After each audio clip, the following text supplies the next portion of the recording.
The bullet tore through Marcus Thompson's arm the same moment he wrapped his body around a stranger's child. Blood splattered across the white tile floor. A little girl in a yellow dress screamed beneath him. And somewhere behind them, a man in a black hoodie disappeared into the panicking crowd. 3 minutes later, her mother arrived, a woman worth more money than Marcus would see in 10 lifetimes. She didn't say thank you. She looked at his worn jeans, his calloused hands, his black skin, and she looked at him like he was the threat. What happened next will change how you see everything. Before we continue, drop a comment telling me which city you're watching from. I want to see how far this story travels. And if you haven't already, hit subscribe and turn on notifications. You don't want to miss what comes next. The gunshot cracked through Riverside Mall at 2:47 p.m. on a Saturday afternoon. Marcus Thompson heard it before anyone else recognized what it was. Most people froze. Some looked around, confused, thinking maybe a car had backfired in the parking garage, or a kid had popped a balloon somewhere near the food court. Marcus knew better. 14 years in the Marine Corps had taught him exactly what a 9mm handgun sounded like when it discharged indoors. The acoustics were unmistakable, sharp, percussive, with that particular echo that only comes from a bullet leaving a chamber and finding nothing but air and tile and glass to bounce against. His body was already moving before his brain finished processing. He dropped the plastic bag from the discount store, 3 pairs of jeans he'd found on clearance for Jalen, who kept growing out of everything, and his eyes swept the crowd with the kind of precision that never really leaves a man, no matter how many years he spends trying to forget. There, a man in a black hoodie, pushing through the frozen shoppers near the fountain. His right hand was tucked inside his sleeve. His pace was wrong, too fast, too focused, cutting a straight line through chaos, while everyone else stood still like deer in headlights. And directly in his path, maybe 30 feet ahead, stood a little girl. She couldn't have been more than 6 years old. Yellow dress with white flowers, pink ice cream cone in her hand, already starting to drip down her fingers. Her mouth was open, her eyes wide, and she was looking around for someone who wasn't there. She was alone. Marcus's legs pumped harder. He weaved through a family huddled together, sidestepped an elderly man who dropped his shopping bags, cut around a woman clutching her purse to her chest like it could stop bullets. 20 feet. The man in the hoodie was closing fast. His hand was coming out of his sleeve now, and Marcus could see the black steel catching the fluorescent lights. 15 feet. "Get down!" Marcus shouted, but his voice was swallowed by the screaming that had finally started, by the thunder of footsteps as people began to run in every direction, by the crying of a baby somewhere he couldn't see. 10 feet. The little girl turned toward him. Her ice cream wobbled. Her eyes met his, brown and terrified, and so damn small against the massive, gleaming floor of this shopping mall that suddenly felt like a war zone. 5 feet. The second shot exploded. Marcus launched himself forward, arms outstretched, and caught the girl around her midsection. He twisted his body in midair, pulling her against his chest, shielding her with everything he had as they both went down hard on the tile. The impact knocked the wind out of him. The ice cream splattered pink across the white floor, and somewhere in his right arm, fire erupted, a searing, tearing pain that he recognized immediately. He'd been hit. But the girl was underneath him, shaking, crying, alive. "Stay down," Marcus said, his voice low and steady, even as blood began soaking through his sleeve. "Don't move. Keep your head down." She whimpered but obeyed, burying her face against his chest. Marcus lifted his head just enough to see the man in the hoodie stumble, then turn and run toward the east exit. Mall security was shouting now, their footsteps pounding closer, but the shooter had too much of a head start. He was going to make it out. Part of Marcus wanted to chase him. The old Marcus would have. The Marcus who'd spent 3 tours putting men like that in the ground from 800 meters away would have been on his feet and running before the blood even hit the floor. But that Marcus was gone. This Marcus had a 9-year-old son at home, who needed his father to come back from a simple shopping trip. This Marcus had learned the hard way, that being a hero didn't pay the bills, didn't keep the lights on, didn't put food on the table for a growing boy who already asked too many questions about why they couldn't afford the things other kids had. So he stayed down. He kept the girl pressed beneath him, and he waited. Sir, are you hit?" A mall security guard dropped to his knees beside them, his face pale, his hands shaking as he reached for his radio. "I'm fine," Marcus said. "Check on her." "You're bleeding." "I said check on her." The guard hesitated, then nodded and spoke into his radio, calling for medical, calling for backup, calling for someone to lock down the exits, even though Marcus knew it was already too late for that. Slowly, carefully, Marcus rolled off the little girl and sat up. His arms screamed in protest, but he'd felt worse. The bullet had gone through the meat of his bicep, missing bone and artery. He'd been lucky. Or maybe luck had nothing to do with it. Maybe 14 years of training had positioned his body exactly right without him even thinking about it. The girl sat up too, her yellow dress dirty now, her face streaked with tears and snot and the remnants of pink ice cream. She stared at Marcus with those big brown eyes, and her bottom lip trembled. "Where's my mommy?" Marcus's heart cracked a little. "She's coming, sweetheart. She's coming. What's your name?" "Lily." "That's a pretty name. I'm Marcus. You're going to be okay, Lily. I promise." She nodded, still shaking, still crying, but something in her eyes shifted, a tiny flicker of trust from a child who just experienced the most terrifying moment of her young life. Sirens wailed in the distance. People were emerging from their hiding spots behind benches and inside stores, some crying, some on their phones, some just standing there in shock. The mall that had been bustling with Saturday shoppers 10 minutes ago now looked like the aftermath of a nightmare. Marcus pressed his hand against his wound and tried to slow his breathing. The adrenaline was still coursing through him, making everything sharp and bright and slightly surreal.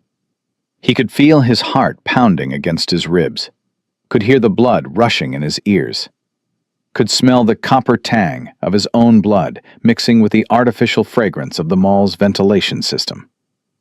And then he heard the footsteps. Not the cautious shuffle of frightened shoppers. Not the heavy boots of security guards. These were heels, expensive heels, clicking against the tile with a rhythm that screamed authority and fear in equal measure. "Lily! Lily!"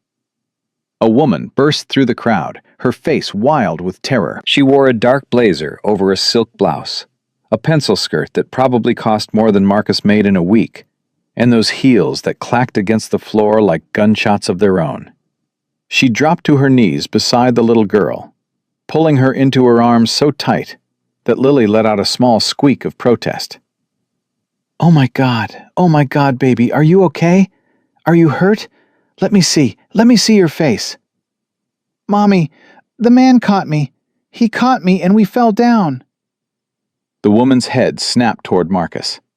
He saw it happen, that split-second calculation behind her eyes. The assessment.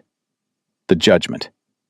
Her gaze traveled from his worn baseball cap, to his faded flannel shirt, to his calloused hands, to the blood soaking through his sleeve, and finally to his face. His black face. Something shifted in her expression. Not warmth, not gratitude. Something else. Something careful and guarded and instinctively suspicious.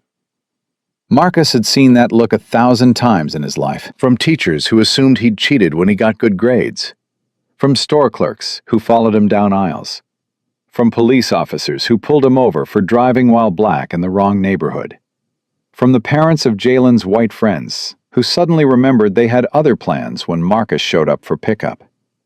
He knew that look like he knew his own reflection. "Ma'am," the security guard said, "this man saved your daughter. He took a bullet protecting her."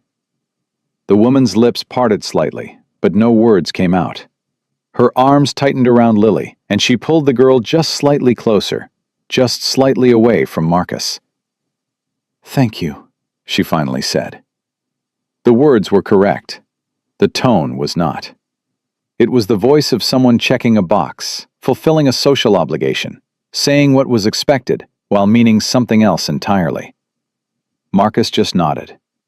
Glad she's okay. More security arrived, then police, then EMTs with a stretcher that Marcus waved away because he knew exactly how much an ambulance ride to the emergency room would cost. And he didn't have that kind of money to throw at a wound that would heal fine on its own with some butterfly bandages and over-the-counter painkillers. "Sir, you need to get that looked at," one of the EMTs insisted. "I'm fine." "You were shot." "I've been shot before. I know what fine feels like." The EMT exchanged a look with her partner. The look people gave when they thought someone was being stupid but had no legal authority to force sense into them.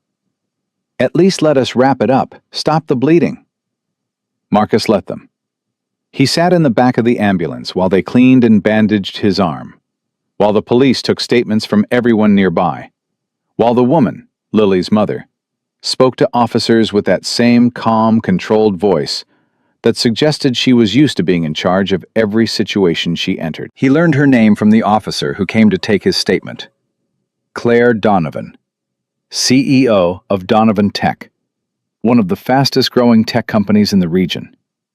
Net worth somewhere in the hundreds of millions, if the business magazines were to be believed.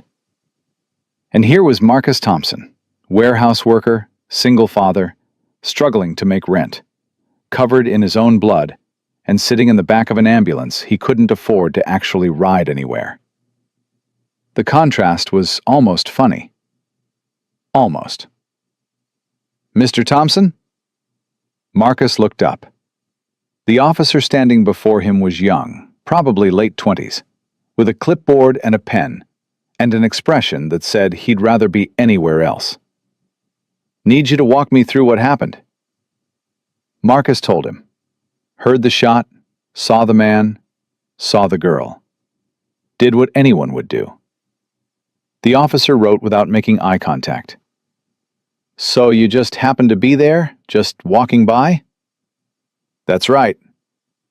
"And you just tackled her to the ground? Would you rather I'd let her get shot?" The officer's pen paused. He finally looked up, and there it was again. That look, that assessment, that judgment. "I'm just trying to understand why a man would throw himself in front of a bullet for a stranger's kid." Marcus felt his jaw tighten. Because she was a kid.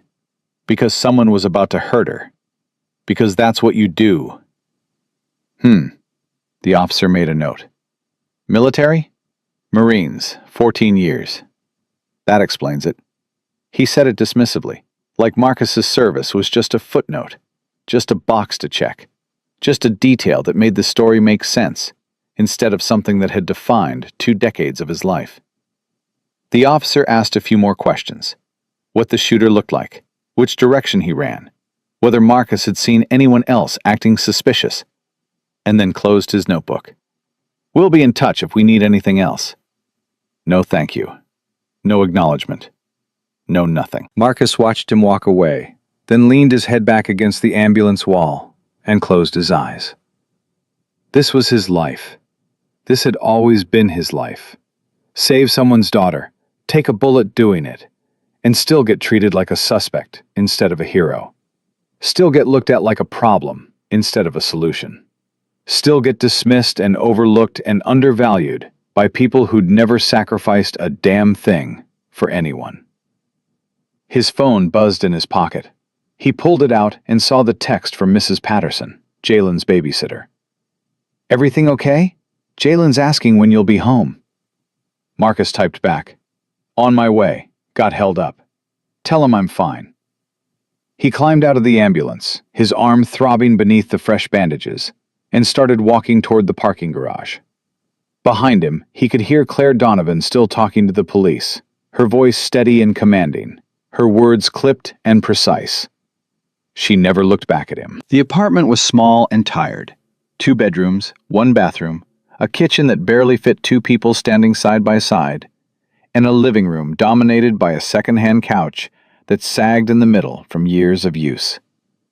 But when Marcus walked through the door, it was home. Jalen was at the kitchen table, homework spread out in front of him, pencil tapping against his lip the way he always did when he was thinking hard about something. "Dad!" He jumped up and ran to Marcus, then stopped short when he saw the bandage peeking out from under his sleeve. "What happened to your arm?" Marcus pulled him into a one-armed hug. "Just a scratch, buddy. Nothing to worry about." Jalen pulled back and looked at him with eyes that were too old for 9 years. Eyes that had learned early to read between the lines, to notice when things weren't quite right, to worry about bills and rent and whether there would be enough food in the fridge at the end of the month. "You're lying." Marcus crouched down to meet his son's gaze. "There was some trouble at the mall. A little girl was in danger. I helped her. Got a little banged up, that's all." "You got shot? Who told you?" "It's on the news, Dad. They're saying a man at Riverside Mall took a bullet saving some rich lady's kid." Of course it was on the news. Of course. Marcus sighed and sat down on the couch, pulling Jalen down beside him. "Yeah, I got shot. But look at me. I'm fine. I'm right here. The bullet went clean through, didn't hit anything important. Just gonna have a cool scar to add to the collection." Jalen wasn't smiling. "You could have died." "But I didn't." "Dad." "Jalen." Marcus put his hand on his son's shoulder. "Listen to me. There was a little girl about to get hurt. She was scared and alone, and there was nobody else close enough to help. What was I supposed to do? Walk away?" Jalen was quiet for a moment. Then softly, "No. No. That's not who we are. That's not who I raised you to be. We help people when they need help, even when it's hard, even when it costs us something. That's what being a good man means. Even when they don't say thank you?" Marcus blinked. "What?" "The news showed the lady, the mom. She didn't look happy. She looked scared of you." Kids saw everything. Kids understood more than adults gave them credit for. And Jalen had grown up black in America. He already knew what that look meant, even if he couldn't put words to it yet. "Some people," Marcus said carefully, "make judgments based on things that don't matter. How you look, how much money you have, where you come from. They see those things, and they think they know who you are. But they're wrong. They're always wrong. The only thing that matters is what you do, not what people think of you for doing it." "That's not fair." "No, it's not. But it's how things are sometimes.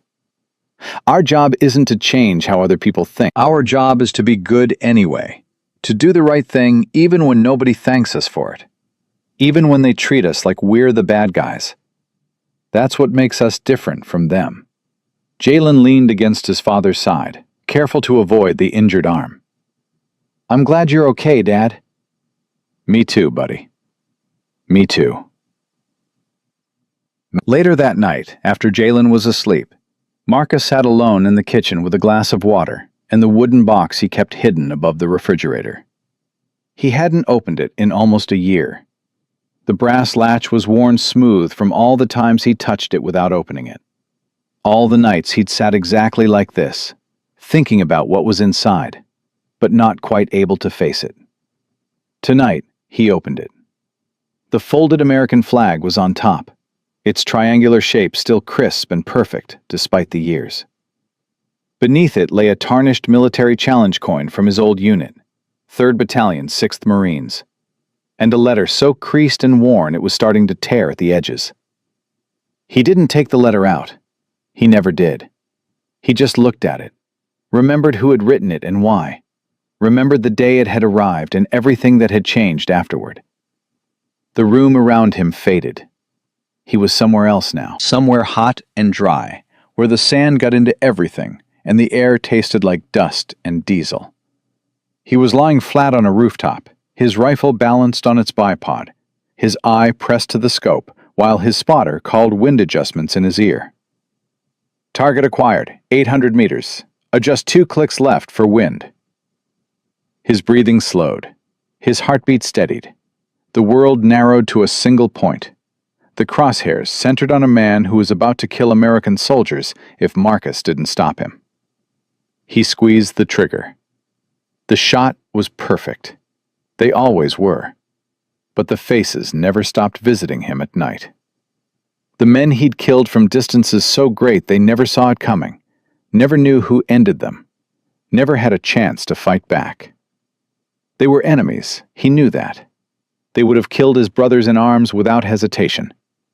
But they were also men with mothers and fathers, and maybe wives and children who would never understand why Daddy didn't come home. Marcus had carried that weight for 14 years. He'd tried drinking it away, tried working it away, tried ignoring it and burying it and pretending it didn't exist. None of it worked. The weight was always there, pressing down on his shoulders, reminding him of what he was capable of. What he had been capable of. These days, he stocked shelves in a warehouse for $12 an hour. He drove a 15-year-old car that needed new brakes and a transmission that was starting to slip.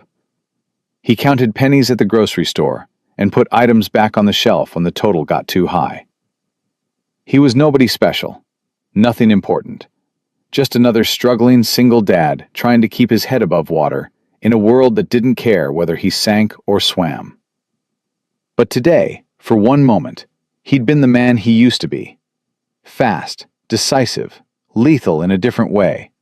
Lethal in his protection instead of his destruction. He'd saved a little girl's life, and her mother had looked at him like he was the threat.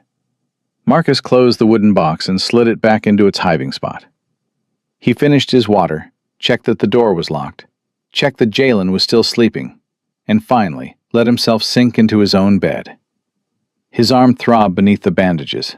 His body ached from the impact with a hard tile floor, and somewhere in the back of his mind, a voice whispered that this wasn't over. That Claire Donovan's careful look and guarded words meant something. That the other shoe was about to drop. He pushed the thought away and closed his eyes. Tomorrow he'd go back to work, back to the warehouse, back to being invisible, back to being nobody. But the universe, it seemed, had other plans. The call came at 6:47 a.m., 2 days after the shooting. Marcus was in the middle of his shift, his injured arm screaming every time he lifted a box onto the conveyor belt. His supervisor, Carl, had been watching him from the office window all night, not out of concern, but out of suspicion. Carl didn't like workers who couldn't keep up, and Marcus had been half a step slower since the injury. His phone buzzed in his pocket. Unknown number. He almost ignored it. Unknown numbers usually meant debt collectors or scammers or both. But something made him answer. "Mr. Cole?" The voice was sharp, male, official. "Thompson, Marcus Thompson." A pause. "My apologies, Mr. Thompson. This is Mark Hensley, head of security for Donovan Tech." Marcus stopped walking. The box in his hands suddenly felt heavier. "Yeah?" "We need to speak. In person. Today." It wasn't a request. It was an order. The kind of order that came from people who were used to being obeyed, who couldn't imagine anyone saying no, who had never had to ask twice for anything in their lives. "I'm at work." "This takes priority." "Says who?" Another pause. Longer this time. When Mark Hensley spoke again, his voice had an edge to it. "Says the woman whose daughter you saved. And the team of lawyers who are very interested in making sure that your involvement in this situation doesn't become problematic. Problematic." There it was, the other shoe finally dropping. "I'll be there at 3, Marcus said, "after my shift. We'd prefer 3 o'clock, or not at all." He hung up before Hensley could respond, then stood there in the middle of the warehouse, surrounded by boxes and conveyor belts and the hum of machinery, and wondered what the hell he'd gotten himself into. The lobby of Donovan Tech's headquarters was everything Marcus's apartment was not. Clean lines, glass walls, polished floors that reflected the light from a ceiling that seemed impossibly high. People in suits, moving with purpose, tablets in hand, wireless earbuds glowing, coffees from places that charged $8 for a cup. Marcus stood in his flannel shirt and his worn jeans, and his work boots that still had dust on them from the warehouse floor. He cleaned up as best he could, but there was no hiding what he was, no hiding where he came from. The receptionist looked at him the way you might look at a stain on an expensive carpet. "Can I help you?" "Marcus Thompson. I have a meeting with Mark Hensley." She checked her computer, her perfectly manicured nails clicking against the keyboard. "Take a seat. Someone will come get you." Marcus didn't sit. He stood near the window, watching the city sprawl out below, watching the cars and the people and the endless motion of money flowing from one place to another. This was a different world, a world he'd never been part of, never been welcomed into, never even glimpsed except from the outside looking in. "Mr. Thompson." He turned. Mark Hensley was everything Marcus expected. Tall, fit, expensive suit, handshake that was firm in a way that felt like a challenge. Mid-40s, probably former military himself based on his posture, but the kind of military that led to private sector security jobs instead of warehouse work and disability claims. "This way." They walked through corridors lined with motivational posters and glass-walled offices where people typed furiously and talked on phones and looked very, very important. Marcus kept his expression neutral, his shoulders straight, his gaze forward. He'd walked through plenty of hostile territory in his life. This was just a different kind. The conference room was large enough to fit his entire apartment inside it. A massive table dominated the center, surrounded by leather chairs that probably cost more than his car. And at the head of the table sat Claire Donovan. She looked different than she had at the mall. More composed, more controlled. The wild terror of a mother who'd almost lost her child had been replaced by something harder, something sharper. The face of a woman who ran a billion-dollar company and didn't get there by being soft. "Mr. Thompson," she said, "please, sit." Marcus sat. Mark remained standing, positioning himself near the door like a guard. Like this was an interrogation instead of a conversation. "We appreciate what you did at the mall," Claire began. Her voice was measured, careful. "My daughter is safe because of you. I want you to know that I'm grateful." Marcus waited. "However," she continued, and there it was, the however, the but, the catch that he'd known was coming since the moment she'd looked at him with those careful, guarded eyes. "We find ourselves in a complicated situation." "How's that?" "Your name has been in the news. Reporters are asking questions about you, about your background, about your connection to my family." "There is no connection. I was at a mall." "Your daughter was in danger. I helped." "And yet, here we are." She folded her hands on the table. "Mr. Thompson, I don't know you. I don't know anything about you, except that you happen to be in the right place at the right time to save my daughter's life. That could be coincidence. It could also be something else." Marcus felt his jaw tighten. "What exactly are you implying?" Mark spoke up from near the door. "We've run a preliminary background check on you. Military service. Impressive. Honorable discharge. But then things get murky. Some sealed records. Gaps in employment. A pattern that's difficult to read. My service record is sealed because the work I did was classified. That's how it works when you spend a decade in special operations. As for gaps in employment, I'm a single father. Sometimes I had to take time off to take care of my kid. That's not a crime." "No one said it was," Claire interjected. "But you have to understand our position. My daughter is everything to me. I need to know that the man who saved her isn't a threat." The word hung in the air between them. Threat. Marcus had been called a lot of things in his life.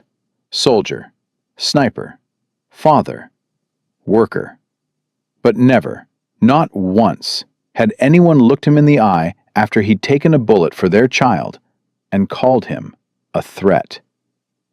"Ma'am," he said slowly, "I was shot, protecting your daughter. There's a hole in my arm right now that's going to leave a scar I'll carry for the rest of my life. And you're sitting here asking me if I'm the bad guy?" Claire's expression didn't change. "I'm asking you to help us feel secure. That's all." Mark slid a piece of paper across the table. "Sign this non-disclosure agreement. Agree not to speak to the press. Submit to a full background investigation, and we'll make sure your medical expenses from the incident are covered." Marcus looked at the paper. Then he looked at Claire. Then he looked at Mark. "You want me to sign away my right to talk about what happened? To prove I'm not dangerous? After I saved her?" "It's standard procedure." "It's control." Marcus stood. "You're scared. I get it. Someone tried to hurt your kid, and you don't know who or why, and now you're looking for threats everywhere. But I'm not the enemy, Ms. Donovan. I'm the guy who put himself between a bullet and a 6-year-old girl. If you can't see that, then I don't know what to tell you." Mark stepped forward. "Think about your son before you make this harder than it has to be." Marcus froze. The room went very, very quiet. "What did you say?" "Your son, Jalen, 9 years old, attends Jefferson Elementary. You want to make sure he's protected, don't you? Things can get complicated when powerful people feel threatened. I'm sure you understand." Marcus turned slowly to face him. His voice, when it came, was barely above a whisper. "Are you threatening my child?" "I'm making an observation. That's all." For one long moment, Marcus saw red. He saw the rooftop in Afghanistan. He saw the crosshairs. He saw every face of every man he'd ever killed, and how easy it would be to add one more. Then he saw Jalen's face. Jalen waiting at home. Jalen, who needed his father to walk out of this building and come back to him. Marcus unclenched his fists. He picked up the paper, looked at it one more time, and then set it back down on the table. "I'm not signing anything. I'm not submitting to anything. And if you ever mention my son's name again, you and I are going to have a very different kind of conversation." He walked to the door. Mark moved to block him, but something in Marcus's eyes made him step aside at the last second. At the threshold, Marcus paused and looked back at Claire. "Your daughter called me a hero, said I saved her life. What do you call me, Ms. Donovan?" She didn't answer. Marcus nodded slowly, like he'd expected nothing else, and walked out. He was halfway across the parking garage when his phone buzzed. Carl, from the warehouse. "Marcus, we need to talk. I'm heading back now. Be there in 20. Don't bother. Corporate got a call. Someone from Donovan Tech. They're saying we need to let you go. Bad publicity, they said. Can't have employees making the news." Marcus stopped walking. "Carl, I've been there 4 years. Never missed a shift. Never caused a problem." I know. But this came from the top. My hands are tied, Marcus. I'm sorry. Come by tomorrow to pick up your last check." The line went dead. Marcus stood alone in the parking garage, surrounded by luxury cars that cost more than he'd make in a lifetime, and felt the walls closing in around him. 2 days ago, he'd been invisible, struggling but surviving, getting by. Now he had no job, a hole in his arm, and powerful people who saw him as a threat to be managed instead of a man who'd done the right thing. He got in his car, started the engine, and drove home to his son. Behind him, through the glass windows of Donovan Tech, Claire Donovan watched him go. Her expression was unreadable, but her hands, folded on the conference room table, were shaking. The drive home took 47 minutes. Marcus knew because he counted every single one of them, watching the numbers change on the dashboard clock while his mind raced through calculations he didn't want to make. Rent was due in 12 days. $850. He had 600 in checking, maybe another 200 in the coffee can he kept hidden in the back of his closet for emergencies. That left him 50 short, and that was before utilities, before groceries, before the gas he'd need to get to job interviews that didn't exist yet. 4 years at that warehouse.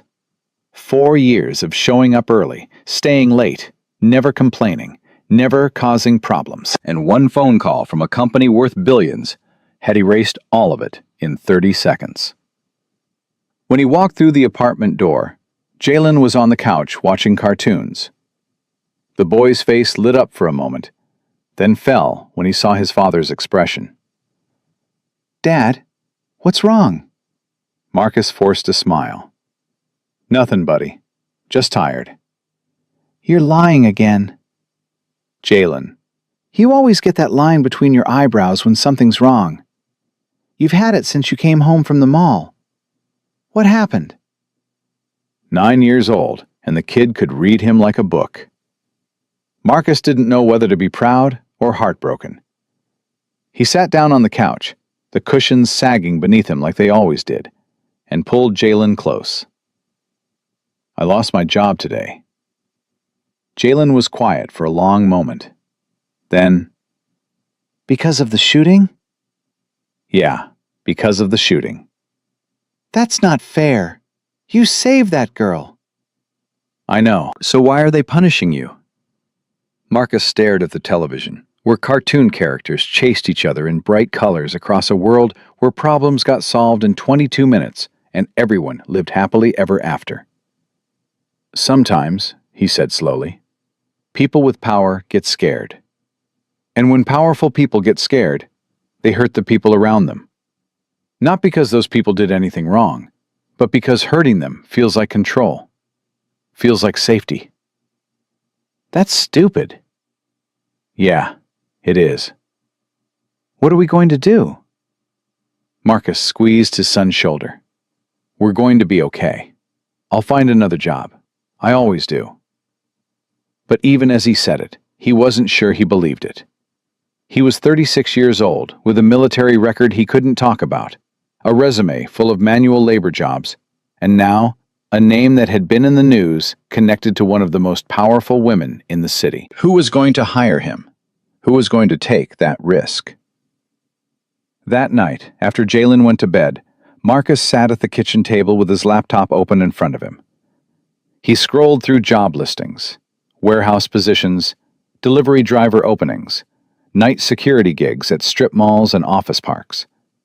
He applied to everything, tailoring his sparse cover letters to each posting, trying to sound enthusiastic about opportunities that paid less than what he'd been making.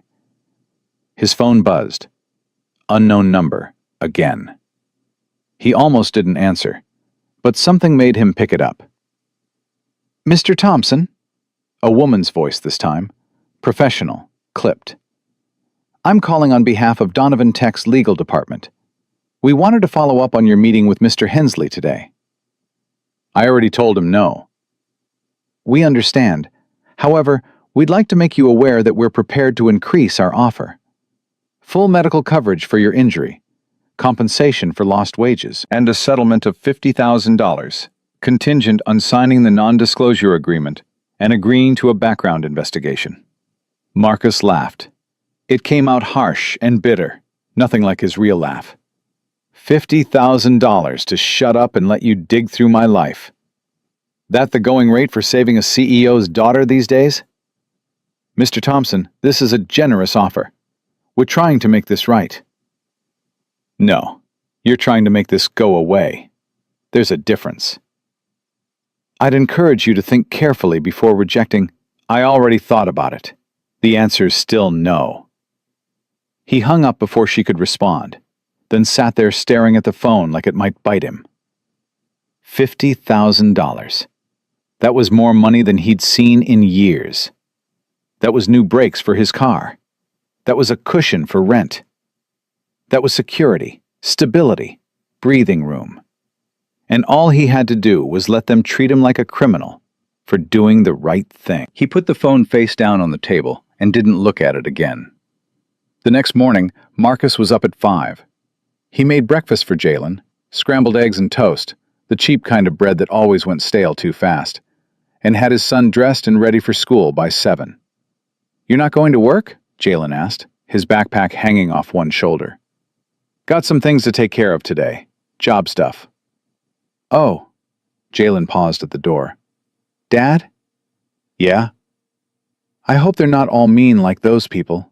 Marcus felt something crack in his chest. "Me too, buddy. Me too." He spent the day driving around the city, stopping at warehouses and distribution centers, filling out applications on clipboards, and trying to make small talk with managers who looked at him with varying degrees of interest and suspicion. Some of them recognized his name from the news. Most of them didn't call back. By 3 o'clock, he'd applied to 11 places and heard back from none. His arm was throbbing. He'd skipped the morning's dose of painkillers because the bottle was almost empty and he couldn't afford to refill it. And his gas tank was getting low. He pulled into the parking lot of a fast food restaurant, bought the cheapest thing on the menu, and sat in his car eating a $1 burger while watching people come and go through the drive-thru.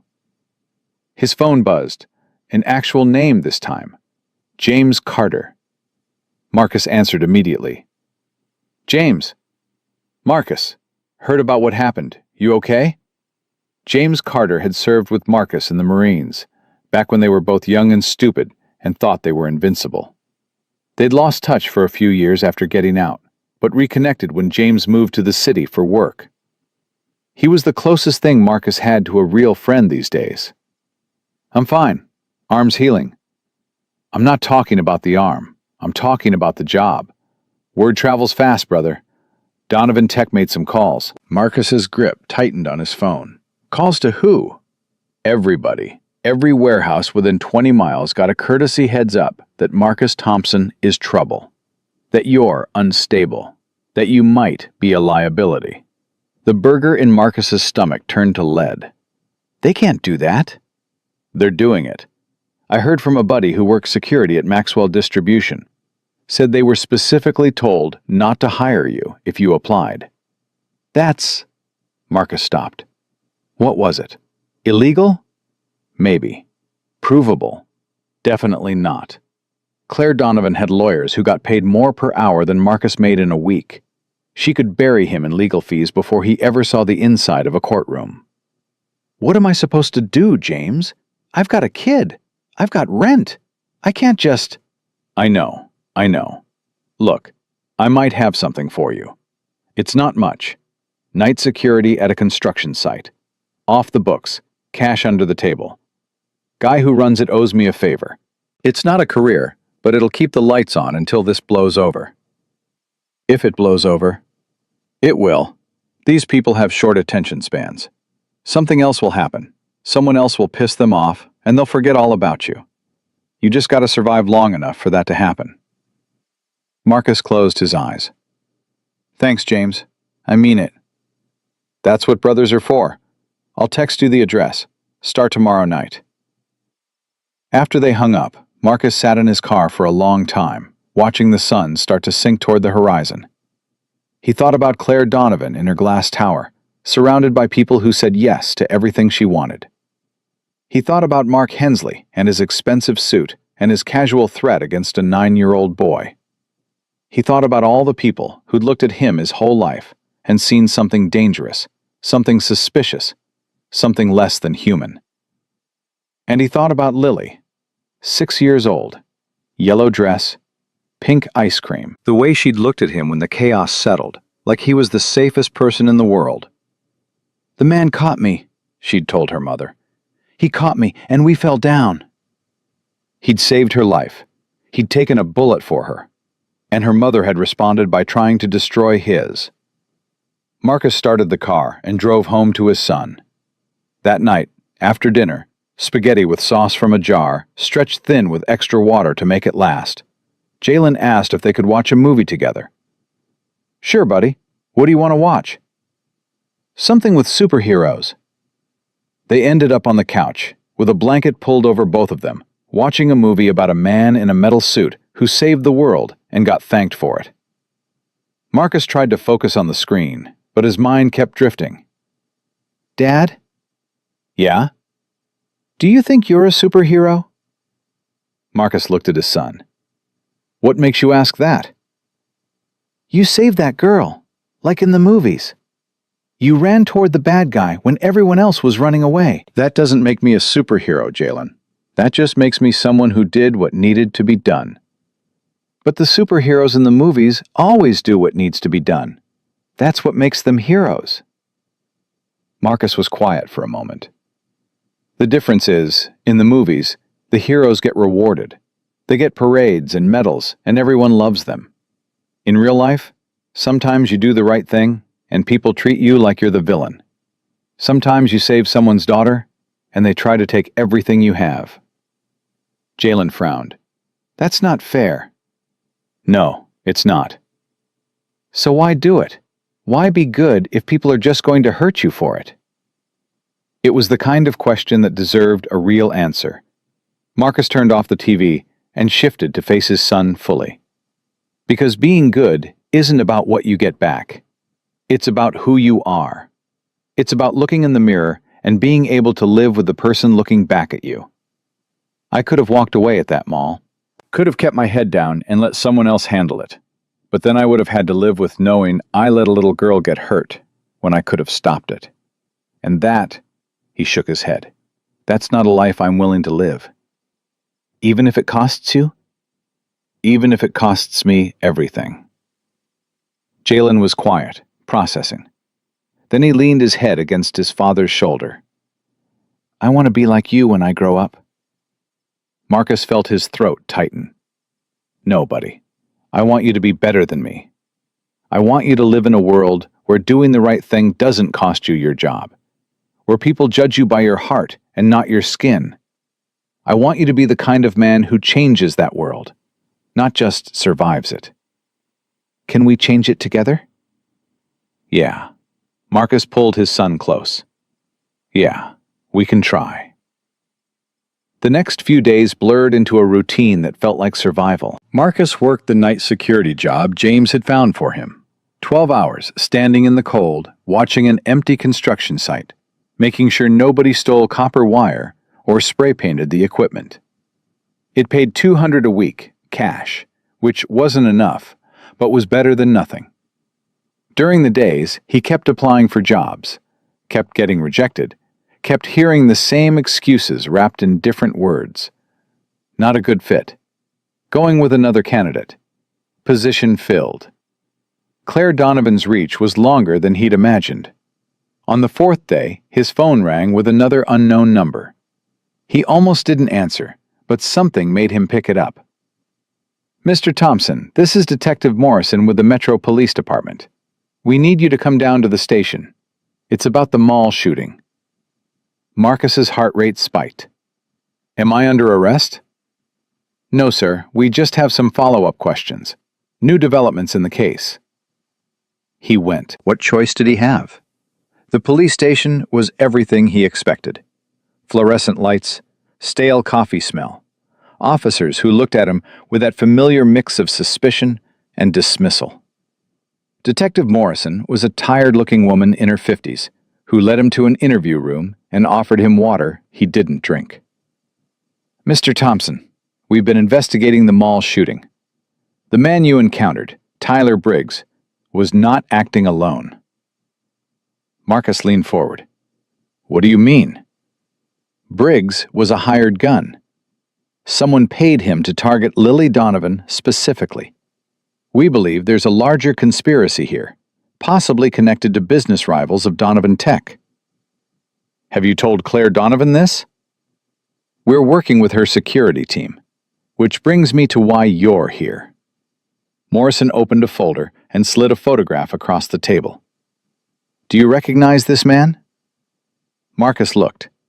The photo showed a heavy-set man with a beard and cold eyes, standing outside what looked like a restaurant. Never seen him before. His name is Victor Rojas. He's a known associate of Tyler Briggs. Our intelligence suggests he may be planning a second attempt on the Donovan family. Marcus felt ice form in his stomach. A second attempt? We believe so, which is why we're reaching out to you. You demonstrated exceptional tactical awareness at the mall. The way you identified the threat, neutralized it, protected the child, that's not civilian behavior. That's training. I'm a Marine, 14 years. We know. We've seen your record. At least, the parts that aren't classified. Morrison leaned back in her chair. Mr. Thompson, I'm going to be direct with you. Donovan Tech has their own security, but frankly, they dropped the ball. Mark Hensley was supposed to be with Lily at the mall that day. He wasn't. He was getting coffee 3 blocks away. If you hadn't been there, she'd be dead. Yes, she would. Morrison closed the folder. We're not asking you to do anything. We're just making you aware of the situation. If you see anything suspicious, hear anything unusual, we'd appreciate a call. Marcus nodded slowly. Why are you telling me this? I'm nobody. I'm just the guy who happened to be there. Morrison smiled, but it didn't reach her eyes. Because sometimes the guy who happened to be there is the only one who sees what's coming next. He left the station with his mind racing. Someone had hired a gunman to kill a 6-year-old girl. Someone was planning to try again. And the only person who'd managed to stop the first attempt was an unemployed warehouse worker with a hole in his arm and a target on his back. The universe had a sick sense of humor. That night, at the construction site, Marcus stood in the darkness and thought about everything Morrison had told him. He thought about Lily's face, pale and scared beneath him on the mall floor. He thought about Claire Donovan's guarded eyes, her careful words, her obvious suspicion. She was trying to destroy him. She'd gotten him fired, blacklisted him across the city, sent lawyers to pressure him into silence. And somewhere out there, someone was planning to kill her daughter, and her expensive security team was too busy getting coffee to notice. Part of him, the tired, bitter, beaten down part, wanted to let it happen. Wanted to step back and let Claire Donovan face the consequences of her own choices. She had money. She had power. She had an army of people whose job it was to protect her. Why should Marcus Thompson, who she'd treated like dirt, lift a finger to help her? But then he thought about Lily. Lily wasn't her mother. Lily was 6 years old and innocent, and had done nothing to deserve any of this. Lily had called him a hero, had looked at him with those big, trusting eyes, had clutched her ruined ice cream cone while he promised her everything would be okay. Marcus couldn't let her die. Even if her mother deserved to suffer, Lily didn't. He pulled out his phone and stared at it for a long time. Then he did something he never thought he'd do. He called Donovan Tech. This is the main line for Donovan Tech. How may I direct your call? I need to speak to Claire Donovan. Tell her it's Marcus Thompson. Tell her it's about her daughter's safety. There was a pause. Then, please hold. He waited. 1 minute. 2. 3. Finally, a click. Mr. Thompson? Claire's voice was cold, controlled. I thought we made our position clear. Your daughter is still in danger. Silence. The police told me. The shooter, Briggs, he was hired. Someone paid him to kill Lily specifically. And they think he wasn't alone. They think someone's going to try again. More silence. When Claire spoke again, her voice had lost some of its ice. How do you know this? Detective Morrison, Metro Police. She brought me in for questioning today. Showed me photos, gave me the whole rundown. Whatever you think of me, Donovan, I'm not your enemy. But someone out there is, and they're coming for your daughter. He heard her breathing on the other end of the line, heard the crack in her armor, just for a moment. Why are you telling me this? After everything, after how we treated you, why would you help us? Marcus stared out at the dark construction site, at the skeletal frames of buildings that would someday house families, businesses, dreams. Because Lily called me a hero, and heroes don't stop doing the right thing just because it hurts. He hung up before she could respond. And somewhere across the city, in her glass tower office, Claire Donovan sat alone in the dark and wondered if she'd made the biggest mistake of her life. The call from Claire Donovan came at 6:17 a.m., 3 days after Marcus had warned her. He was just getting home from the construction site, his body aching from 12 hours in the cold, when his phone buzzed with an unknown number. He almost ignored it, almost let it go to voicemail like all the others. But something in his gut told him to answer. "Mr. Thompson?" Her voice was different now, stripped of the ice, the control, the careful distance. She sounded tired. She sounded scared. "I need to see you. Today. Please." Please. That word, from her mouth, told him everything he needed to know. "Where?" "My office, Donovan Tech. I'll have security expecting you at the front desk." "Last time I was in that building, your security chief threatened my son." "Mark is no longer employed here. I terminated him yesterday." A pause. "I should have done it sooner. I should have done a lot of things differently." Marcus was quiet for a moment, letting that sink in. Then, "I'll be there at noon. I need to get my boy to school first." "Thank you." She hung up before he could respond. At noon, Marcus walked back into the lobby of Donovan Tech. The same receptionist was there, but she didn't look at him like a stain this time. She smiled, checked his name on her screen, and directed him to the elevators with something that almost resembled warmth. Claire met him on the executive floor herself. No handlers, no lawyers, no security guards hovering in the background. Just her, standing alone in the hallway, looking smaller than she had before. "Thank you for coming." "You said it was important." "It is." She gestured toward her office. "Please." They walked in silence. Her office was large, floor-to-ceiling windows, expensive furniture, the kind of view that reminded you exactly how much power the person behind the desk wielded. But Claire didn't sit behind her desk. She sat on a small couch near the window and waited for Marcus to join her. He didn't sit. He stood near the door, arms crossed, waiting. "I owe you an apology," she began. "A real one, not the corporate-speak nonsense I gave you before." "Okay."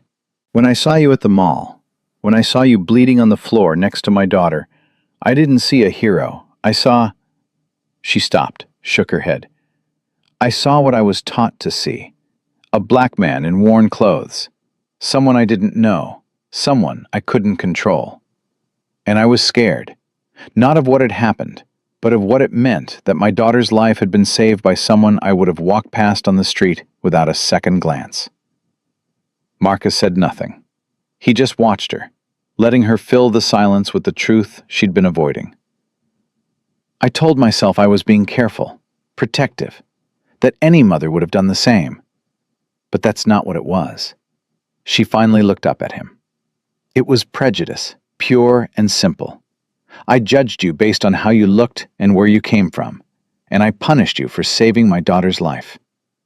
I got you fired. I blacklisted you.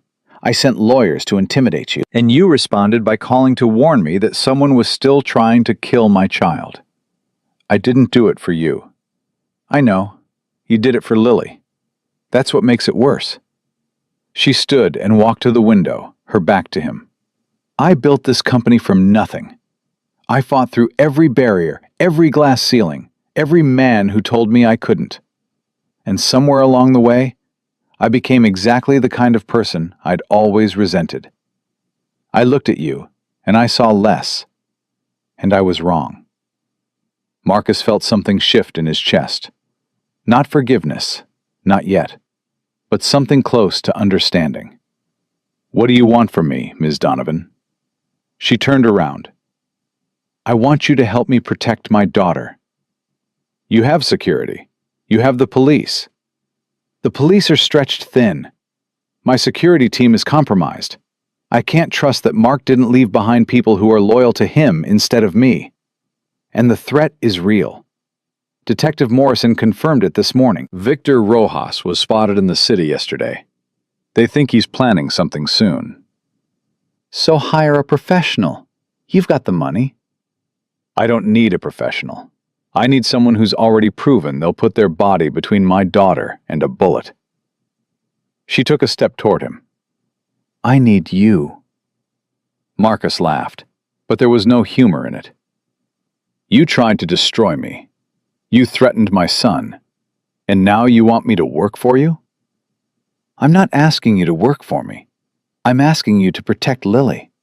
Name your terms, whatever you want.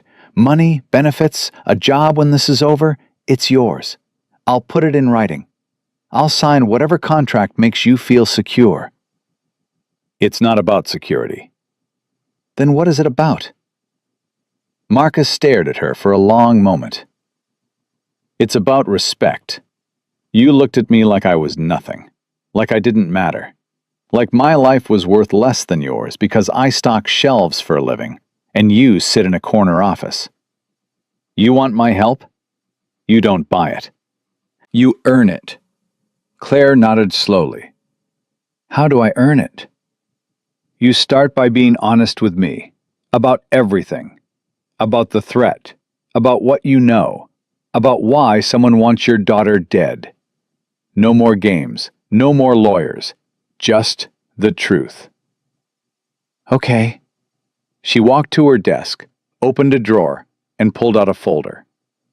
6 months ago, Donovan Tech was approached by a company called Meridian Holdings. They wanted to acquire us. I said no.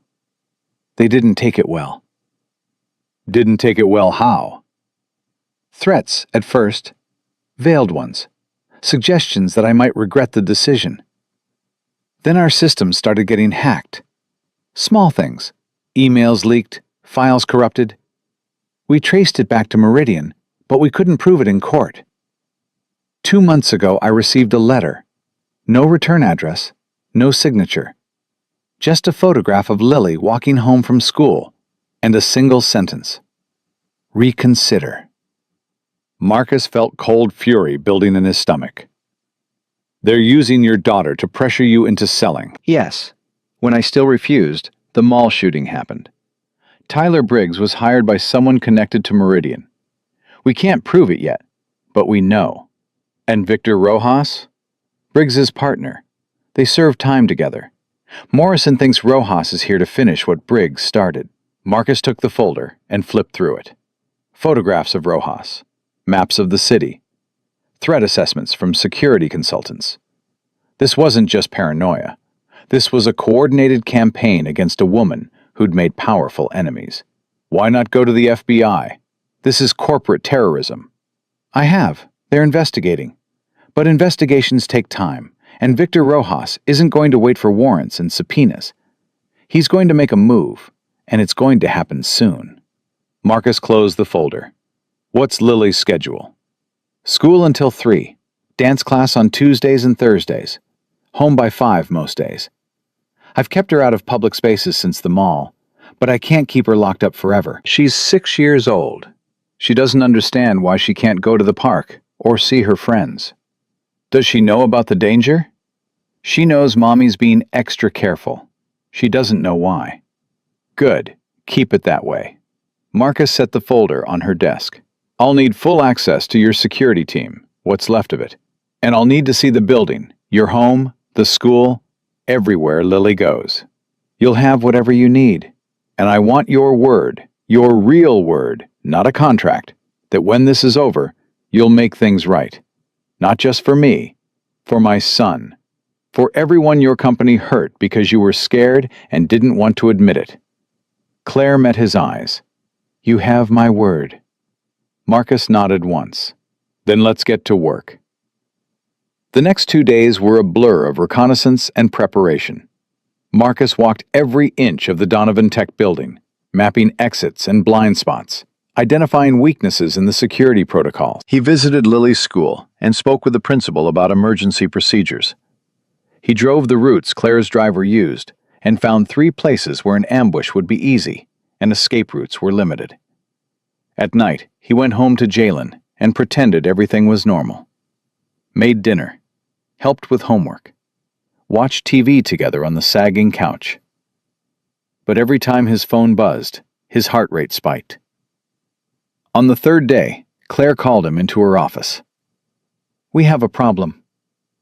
Marcus knew from her tone that it was serious. "What?" "The gala. I forgot. I committed months ago to hosting the Children's Hospital fundraiser at Donovan Tech this Saturday. 300 guests, press coverage, catering staff. I can't cancel without explaining why. And if I explain why, you tip off whoever's watching that you know they're coming." "Exactly." Marcus paced the length of her office, his mind racing through scenarios. 300 people. That's 300 potential threats, plus catering, plus event staff, plus press. You're looking at maybe 500 people total who could have access to this building. I know, my security team is already overwhelmed. You need to bring in outside help, private contractors you can trust. I don't have time to vet new people. Marcus stopped pacing. I know someone. Former Marine. Runs security operations now. He's the one who got me the night job after you blacklisted me. If I call him, he'll bring in people he trusts. How soon? I'll find out. He called James that night. I need a favor. A big one. Bigger than the night job? Much bigger. Marcus explained the situation. The gala. The threat. The stakes. James was quiet for a long moment. This is serious, Marcus. We're talking about active threats, hundreds of civilians, a target that's already been hit once. I know. And you're sure about this woman? After everything she did to you? I'm not doing it for her. I'm doing it for her daughter. Lily didn't ask for any of this. She's just a kid. Another pause. Then James sighed. Yeah, okay. I'll make some calls. I can get you 6 guys, all former military, all solid. But Marcus, this can't go sideways. If something happens at that gala, and it comes out that we were running unauthorized security, it won't go sideways. I won't let it. Famous last words, brother. Saturday arrived faster than Marcus was ready for. He spent the morning going over the security plan one final time with James's team. 6 men who'd served in places most people couldn't find on a map, who knew how to spot trouble before it started, who had the same look in their eyes that Marcus saw in his own mirror every morning. Entry points covered? Marcus asked. All 8, James confirmed. 2 men on the main entrance, 2 on the service entrance, 1 on the roof access, 1 floating between floors. Guest screening? Metal detectors at the door, bag checks, ID verification against the guest list. Catering staff? All vetted through the agency. No red flags, but we're keeping eyes on them anyway. Marcus nodded. It was as good as they could make it. But somewhere in the back of his mind, a voice whispered that Victor Rojas wasn't going to walk through the front door and set off a metal detector. He was going to find another way. The gala started at 7. Marcus positioned himself near the main staircase, where he could see both the entrance and the upper levels. He wore a dark suit Claire had provided, one of the few things she'd given him that he hadn't refused, and an earpiece connected to James's team. Guests poured in, politicians, business executives, society types dripping with jewelry and small talk. They flowed around Marcus like water around a stone, barely noticing him, too caught up in their own importance to register the black man standing quietly at the edge of the room. Good. Invisible was exactly what he needed to be. Claire arrived with Lily at 7:15. The little girl wore a blue dress and had her hair in braids, and she was holding her mother's hand tight. When she saw Marcus, her face broke into a huge smile. "Mr. Marcus!" He crouched down to her level. "Hey, Lily, you look very pretty tonight. Mommy said you're going to keep us safe." "That's right. I'm going to be right here all night. If anything scares you, you come find me, okay?" She nodded solemnly. "Okay." Claire met his eyes over her daughter's head. "Thank you," she mouthed. He gave a slight nod, then stood and resumed his watch. The first 2 hours passed without incident. Speeches were made, Donations were announced. Waiters circulated with champagne and timey appetizers that probably cost more per tray than Marcus's weekly grocery bill. Everything looked normal, but Marcus's instincts were screaming. Something was wrong. Something was off. He could feel it in his bones, the same way he'd felt it in the mall seconds before the first gunshot. A pressure in the air, a wrongness that defied explanation. He keyed his earpiece. "James, anything on your end?" "Negative, all quiet." "Check the catering staff again. Something doesn't feel right." "Copy, running secondary checks now." Marcus scanned the room again. His eyes passed over the guests, the servers, the security guards at the doors. Nothing stood out. Nothing looked wrong. And then he saw him. A man in a catering uniform, moving through the crowd with a tray of champagne glasses. His posture was wrong. Too rigid, too controlled, like someone who was used to a different kind of uniform. His eyes weren't watching where he was going. They were watching Claire and Lily. Marcus started moving. "James, catering staff, northeast corner of the room. White male, dark hair, moving toward the stage. I need confirmation on his credentials." "Checking." "Marcus, that guy's not on our list. He's not on any list." "He's on mine." Marcus pushed through the crowd, trying to move fast without causing a panic. The man was getting closer to Claire. 20 feet. 15. His hand was reaching under the tray. "Everyone down!" Marcus's shout cut through the chatter of the gala like a blade. People froze, confused, unsure whether to obey or laugh it off. The man dropped the tray. The champagne glasses shattered on the floor, and in his hand was a gun, black and sleek, and pointed directly at Lily Donovan. Time slowed. Marcus was still 10 feet away, too far to tackle him, too far to grab the weapon, but not too far to get between the gun and the girl. He threw himself forward, arms outstretched, just as the shot rang out. The impact hit him like a sledgehammer to the chest. He crashed into Lily, wrapping his body around her, taking her to the ground for the second time in 2 weeks. His back was on fire. His lungs weren't working right, but she was beneath him, screaming, alive. Above them, chaos erupted. James's team converged on the shooter from 3 directions. Victor Rojas, because that's who it was, Marcus realized. The face from the photographs burned into his memory, tried to raise his weapon for a second shot, but he never got the chance. James hit him low. Another team member hit him high. The guns skittered across the floor, and Rojas went down under a pile of bodies, struggling and cursing and threatening, until someone put a knee on his neck and zip-tied his hands behind his back. Marcus rolled off Lily, gasping for air. The world was spinning. He could hear screaming, sirens, the thunder of footsteps as people ran in every direction. "Mr. Marcus?" Lily's face appeared above him, her cheeks wet with tears, her voice shaking. "You saved me again." He tried to smile, but his body wasn't cooperating. "Told you I'd keep you safe." Claire was there now, pulling Lily into her arms, shouting for medics. Her perfect composure shattered into 1,000 pieces. "Marcus, Marcus, stay with me. Help is coming." He wanted to tell her it was okay. He wanted to tell her that this was the job, that this was what he'd signed up for, that he'd rather take 100 bullets than let a child die. But his mouth wouldn't form the words. The last thing he saw before everything went dark was Lily's face, streaked with tears, mouthing the word hero over and over again. And for the first time and longer than he could remember, Marcus Thompson believed it might be true. The beeping was the first thing Marcus heard when he came back to the world. Steady, rhythmic, mechanical. The kind of sound that tells you you're alive before your brain fully catches up to what that means. He tried to open his eyes, but they felt like they'd been glued shut.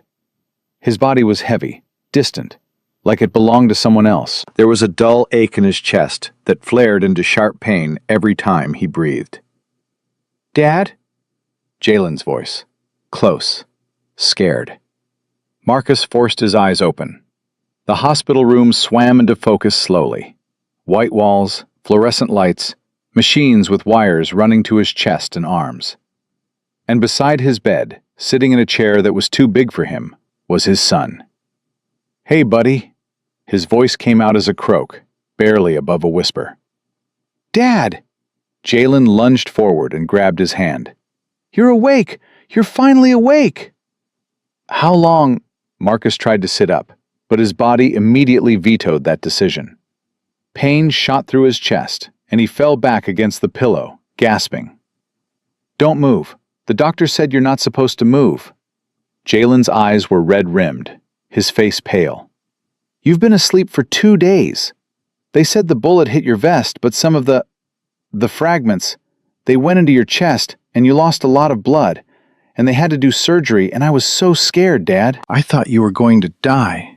Marcus squeezed his son's hand. "I'm not going anywhere. I promised you, remember? I'm right here." "You got shot again. For the same girl." "Yeah, I did." "Why?" It was the same question Jalen had asked before, back in their apartment after the mall. But this time there was something different in his voice. Not accusation, not confusion. Something that sounded almost like understanding. "Because she needed help," Marcus said, "and I was the only one who could give it." Jalen was quiet for a moment. Then, "She's been here. The little girl, Lily. She came with her mom yesterday and the day before. She made you a card." He pointed to the bedside table, where a piece of construction paper was propped up against a cup of water. Marcus couldn't read it from this angle, but he could see the bright colors, blue and yellow and pink, and the uneven letters of a 6-year-old's handwriting. "Her mom's been here too," Jalen continued. "A lot. She sat with you last night when I had to go home with Mrs. Patterson. She was crying." Marcus blinked. "Claire Donovan was crying?" "Yeah, I saw her through the window.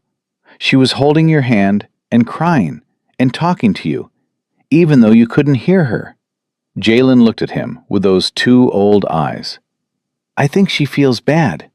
About before." Before Marcus could respond, the door opened and a nurse walked in. She checked his vitals, asked him questions about his pain level, and told him the doctor would be in shortly. She was professional and efficient, but she kept glancing at him with something that looked like awe. "You're the one from the news," she said finally. "The man who stopped the shooter at the gala." "I guess." "My daughter goes to the same school as the Donovan girl. All the kids are talking about you." She smiled. "You're a hero, Mr. Thompson." She left before he could argue. The doctor came next, a middle-aged man with glasses and a calm demeanor who explained what had happened in clinical terms.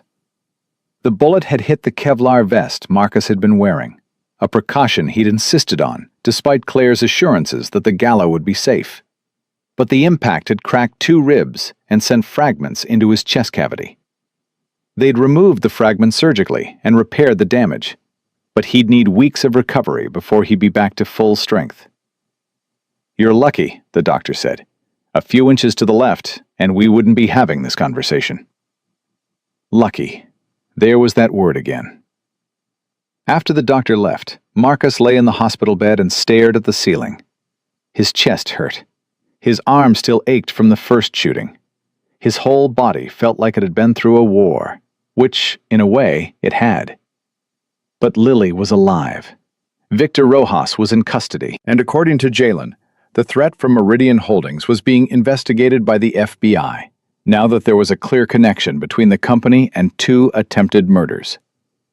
He'd done what he set out to do. He'd kept his promise. The door opened again. Claire Donovan stood in the doorway, looking nothing like the polished CEO he'd met in the conference room weeks ago. Her hair was pulled back in a simple ponytail. She wore jeans and a plain sweater. No makeup that he could see. And her eyes. Her eyes were red and tired and filled with something he'd never expected to see there. Guilt. "You're awake," she said softly. "That's what they tell me." She walked slowly into the room and stopped a few feet from his bed, like she wasn't sure if she was welcome.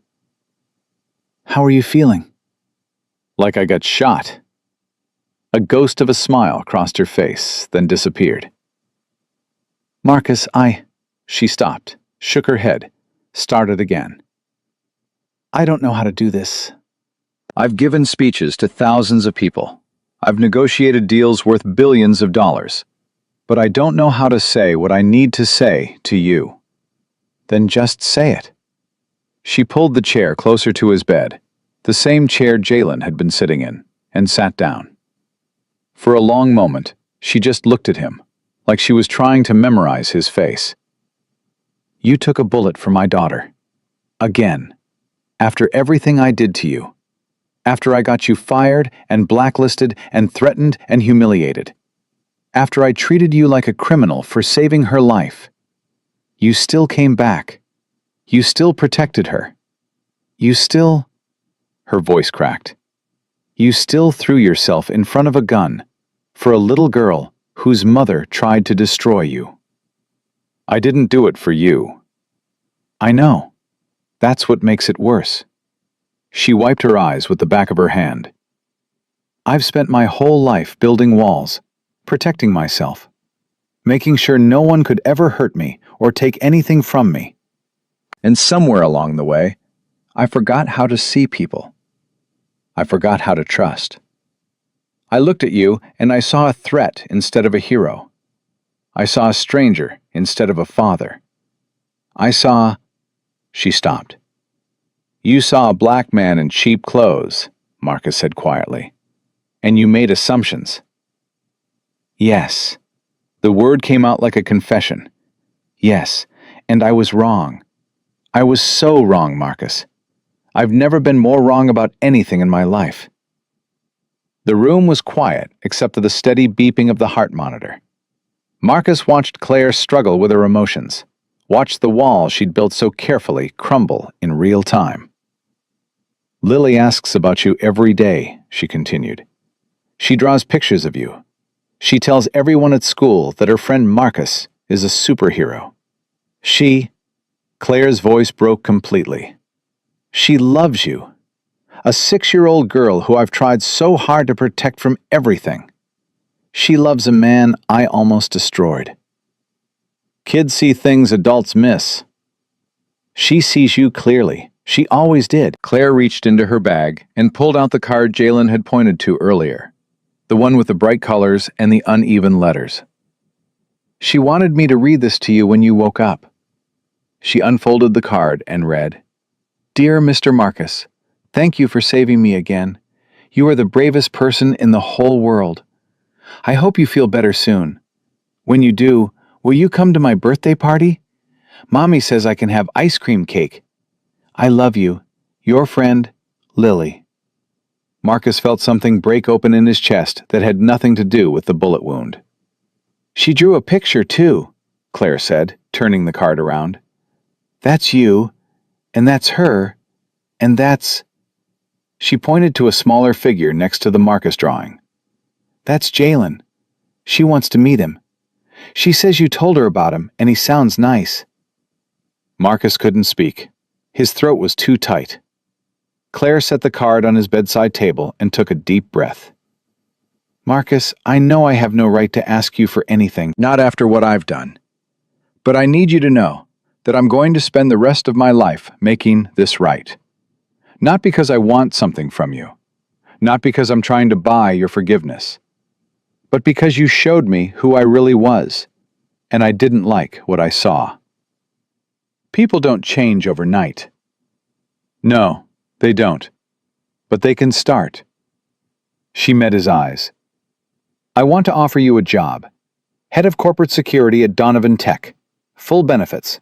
Health insurance for you and Jalen. A salary that means you never have to worry about rent again. You tried to buy me off before. This isn't buying you off. This is me acknowledging that you're the best person for the job. You saw what Mark missed. You identified threats that my entire security team overlooked. You saved my daughter's life twice, when the people I paid millions of dollars couldn't save her once. She leaned forward. I'm not offering you charity, Marcus. I'm offering you the position you've earned. Marcus was quiet for a long time. He thought about the warehouse, the night shifts, the endless cycle of poverty that never quite let him get ahead. He thought about Jalen, who deserved better than clearance jeans and a father who came home exhausted every night. He thought about the look in his son's eyes when he talked about wanting to be a hero, and the fear that lived right next to it, the fear that being a hero meant getting hurt. "If I take this job," he said slowly, "things change. Really change. Not just for me, for everyone at your company who looks at people the way you looked at me." "What do you mean?" "I mean, you don't get to just hire me and pretend that makes everything okay. You have to do the work. Diversity training, fair hiring practices, a real commitment to seeing people for who they are, not what they look like. You have to stand up in front of your whole company and tell them what you did wrong and why it mattered." Claire didn't flinch. "I'll do it." "You'll tell 300 employees that you discriminated against a man who saved your daughter? I'll tell 3,000 if that's what it takes." Marcus studied her face, looking for the lie, the angle, the hidden agenda. He didn't find one. "I'll need time to think about it." "Take all the time you need. The offer stands." She rose from the chair and paused at the door. "Marcus?" "Yeah?" "Thank you. Not just for saving Lily. For showing me who I could be if I was brave enough to change." She left before he could respond. The next 2 weeks were a blur of recovery and decisions. Marcus moved from the hospital to a rehabilitation facility, where physical therapists pushed him to rebuild the strength the bullet had stolen. Jalen visited every day after school, bringing homework and stories, and the kind of unconditional love that made everything else bearable. Claire visited too. Not every day, but often enough. She brought updates on the investigation. Meridian Holdings was being dismantled, its executives facing criminal charges for conspiracy to commit murder. She brought news about Rojas's trial. He was cooperating with prosecutors in exchange for a reduced sentence, and his testimony was bringing down everyone who'd paid him. And she brought Lily. The first time Lily visited the rehabilitation facility, she ran down the hallway and launched herself at Marcus's wheelchair before anyone could stop her. "Mr. Marcus, you're sitting up." "Careful, baby," Claire called out, hurrying after her. "Remember what we talked about? He's still healing." I know. Gentle hugs." Lily wrapped her arms around Marcus's neck with exaggerated care, like she was handling something precious. "Is this gentle enough?" "Perfect," Marcus said, and meant it. Lily pulled back and studied his face with the intensity only a child could manage. "Does it still hurt?" "A little, but it's getting better." "Good, because I need you to come to my birthday party. It's in 3 weeks. Mommy said I could have a bounce house and a magician and ice cream cake. You have to be there." "I wouldn't miss it," Lily beamed. Then her expression turned serious. "Mr. Marcus, are you going to work with Mommy now?" Marcus glanced at Claire, who was standing a few feet away with a carefully neutral expression. "I'm thinking about it." "You should. Mommy needs someone to help her be brave. She told me she's not very good at it by herself, but you're good at being brave. You could teach her." Out of the mouths of babes. "I'll think about it," Marcus said again. Lily nodded, satisfied. "Okay, but think fast. Mommy says the job has health insurance, and that's important, because getting shot is expensive." Claire covered her face with her hand. "Lily, we talked about this. There are some things we don't say out loud." "But it's true. You said the hospital bill was more than a car." "That doesn't mean we share it with everyone." Marcus laughed, a real laugh, the first one in longer than he could remember. "She's not wrong." Claire dropped her hand, and there was something in her eyes that looked dangerously close to hope. "No, she's not." That night, after Lily and Claire had gone home, Marcus lay in his rehabilitation bed and thought about the future. He thought about the warehouse and the years he'd spent being invisible. He thought about Carl, who'd watched him from the office window like he was waiting for him to fail. He thought about all the jobs he'd worked since leaving the Marines, the security gigs, the delivery routes, the factory floors, and how none of them had ever seen what he could really do. He thought about Claire's offer, the salary, the benefits, the chance to build something instead of just surviving. And he thought about Jalen, about the look in his son's eyes when he talked about wanting to be a hero, about what it would mean for Jalen to see his father walk into a building where people respected him, listened to him, treated him like he mattered. The next morning, he called Claire. "I'm in." The pause on the other end of the line was barely a heartbeat. "You're sure?" "I'm sure, but my conditions stand. Real change, not just window dressing." "I already started." Her voice was steady, confident. "I've scheduled a company-wide meeting for next week. I'm going to tell them everything. What I did, how I was wrong, what we're going to do differently. And I've engaged a consulting firm that specializes in equity and inclusion. They'll be working with us for the next year, minimum." "That's a start." "It's more than a start. It's a commitment." Another pause. "Marcus, thank you for giving me a chance to make this right." "Don't thank me yet. I'm going to hold you to every word." "I'm counting on it." 3 weeks later, Marcus Thompson walked into the lobby of Donovan Tech for the first time as an employee. The receptionist smiled when she saw him. Not the forced, polite smile she'd given him the first time, when he'd stood there in his flannel shirt, feeling like a stain on the carpet. A real smile. Warm. Genuine. "Good morning, Mr. Thompson. Miss Donovan is expecting you in the main conference room."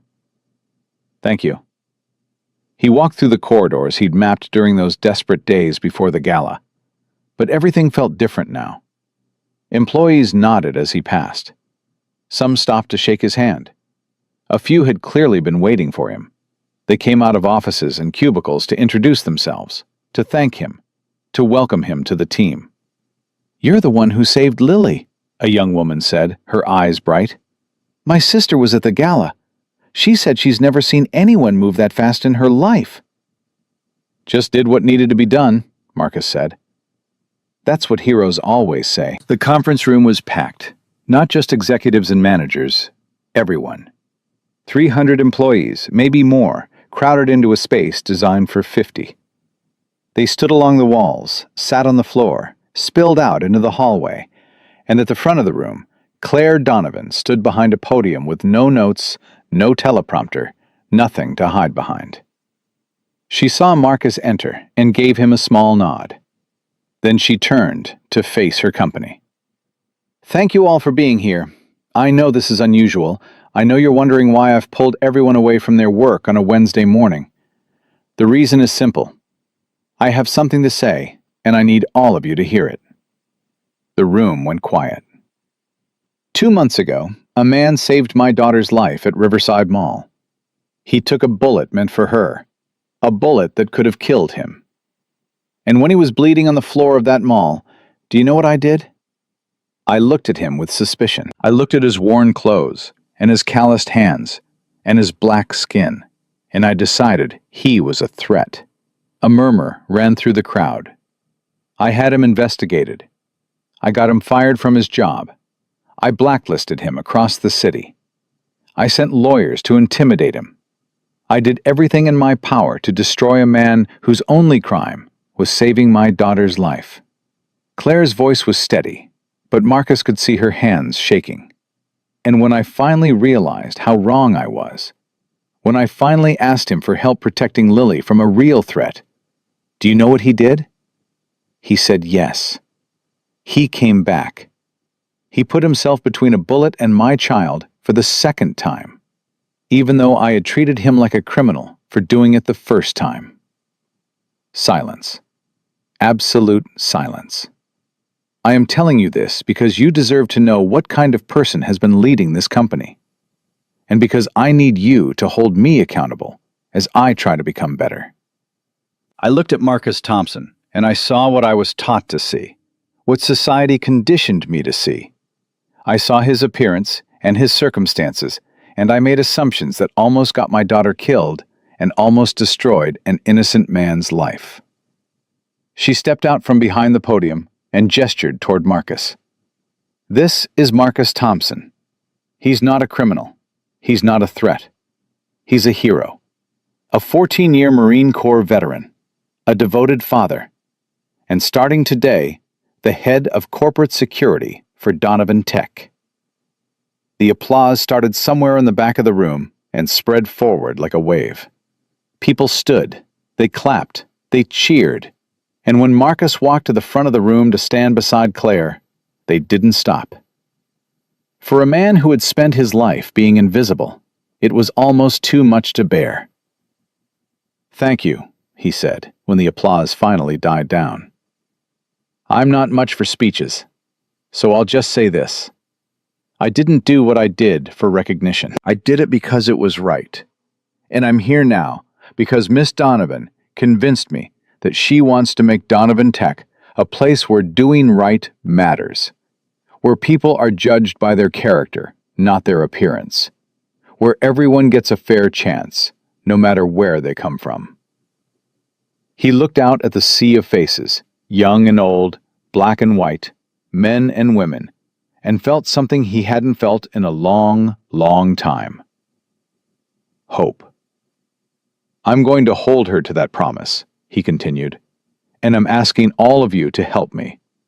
Because real change doesn't come from the top down. It comes from all of us, every day, in the choices we make about how we treat each other. Miss Donovan made a mistake. She admitted it. She's trying to fix it. That takes courage. But it also takes a community willing to support that change and call it out when we fall short."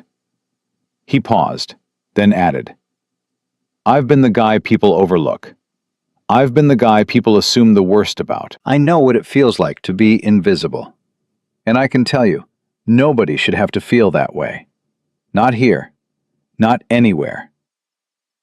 The silence that followed was different from before. It was thoughtful, reflective, the kind of silence that happens when people are genuinely listening. Then Claire spoke again. "Thank you, Marcus, and thank all of you for hearing us out. There's work to be done. Let's get started." The meeting broke up slowly, with clusters of employees lingering to talk, to process, to begin the difficult conversations that real change requires. Marcus shook hands until his arm ached. He answered questions until his voice was hoarse. And when the room finally emptied, he stood alone with Claire in the aftermath. "You did good," he said. "I did what I should have done from the beginning." "Yeah, but you still did it. That counts for something." Claire smiled, a real smile, tired but genuine. "Lily's birthday party is Saturday. She's been asking about you every day, and she wants to know if Jalen can come." Marcus felt the last of his resistance crumble. "I think he'd like that." "Good, because she's already made him a friendship bracelet." "She made me one too," Marcus admitted. "I'm wearing it under my suit." Claire laughed, and the sound echoed through the empty conference room like the beginning of something new. Lily's birthday party was everything a 6-year-old could dream of, and more. The bounce house dominated the backyard of Claire's estate, a massive inflatable castle that had Jalen's eyes going wide the moment they pulled through the gates.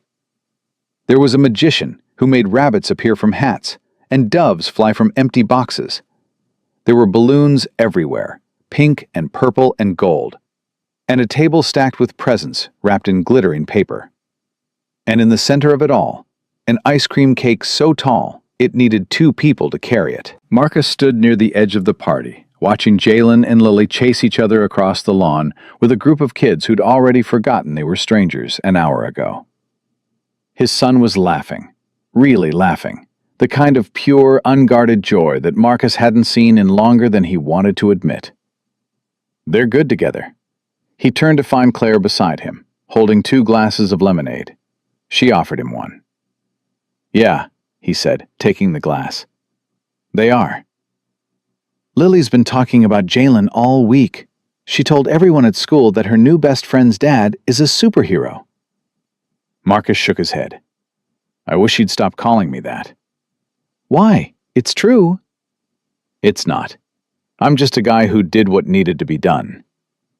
Claire was quiet for a moment, watching the children play. Then she said, You know what I've learned about heroes? Real ones, not the ones in movies. They never think they are. They just see something wrong and they fix it. They don't wait for permission or recognition. They don't calculate the cost. They just act.